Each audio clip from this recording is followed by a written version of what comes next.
Jonathan, could you offer any quick tips on how to do a proper smolder? Work with John Chu. He's like a chef in the kitchen. He just keeps you on the light boil. Oh, now I got to ask you then, because when I do it, it just looks like blue steel. I try so hard, but it's just like... So oh, that's pretty good. There it is. You're cast. Thanks. You're cast. John, how do you feel Wicked as a film explores the story in a way that maybe the musical or the book can't? What we discovered in it, and we didn't know exactly. We just loved these characters so much, and it's a part of my life. And so as we were picking it apart, we realized that, oh, you know, in the show, the audience is part of Oz, because you walk into a theater and this green girl drops in and she's the odd one out. So she becomes sort of the joke. Oh, here's the witch. What is she gonna do in here? In the movie, the audience is different. You have to accept the world that you're being presented. And we have a musical world with dancing. And the audience is sitting there sort of like waiting to be let in, and then the green girl drops in, and she's like one of us. So suddenly we're on her side, and she's like, I just walked into a musical. What the hell am I doing here? And I love that the joke flips on us. And to understand that perspective shift, I think changes the whole movie.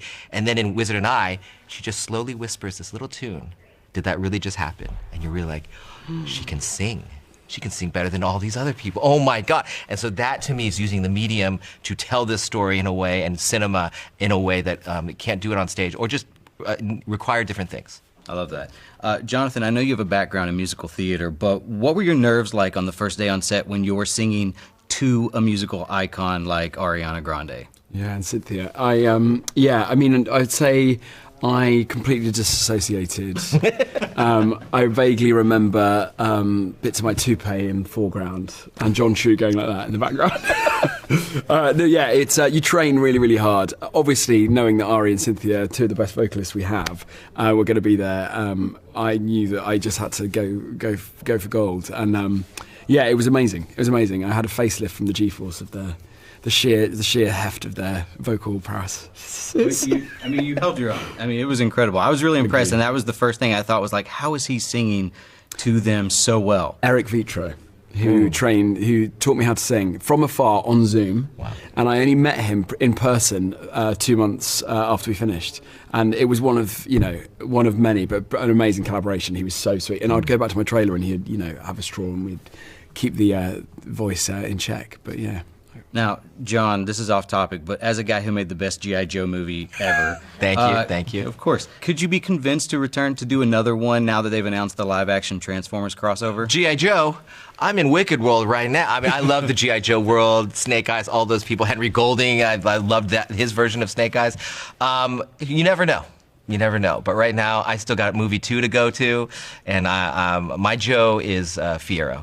Considering the runtime of part 1 is longer than the entire musical, how... Thank you, yes. No, I mean, I love that. That's not a knock. But how much of the book did you bring in to, like, flesh out that story? It wasn't really about the content of the book. It was about the room of the characters that were created on the stage that I felt like the audience needed, or I needed, really, to see the full realization. When we in theater, we fill in a lot with our heads.